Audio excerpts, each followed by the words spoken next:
Una vez ya terminada la descarga van a poder ver la aplicación en su escritorio.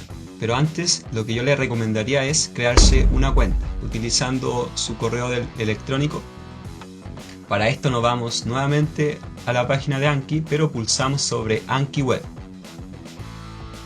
y pulsamos sobre Sign Up.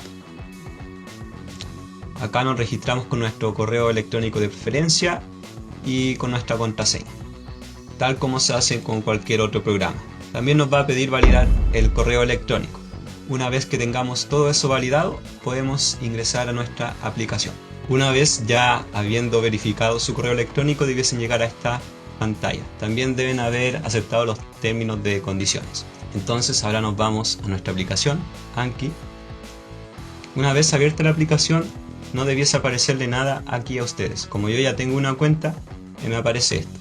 Pero lo que ustedes tendrían que hacer es agregar. Ponen el nombre del usuario que quieren agregar. En mi caso voy a poner el nombre del canal. Lo seleccionamos.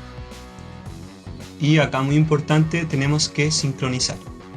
Para hacer esto, tenemos que ingresar con nuestro correo electrónico con el cual nos registramos, lógicamente, más la contraseña. Una vez terminado este proceso, ya van a estar conectados tanto su aplicación de Anki con la nube, con la web de Anki en la nube. Y haciendo esto se va a poder guardar de forma automática en la nube todo su progreso a medida que vayan estudiando sus flashcards.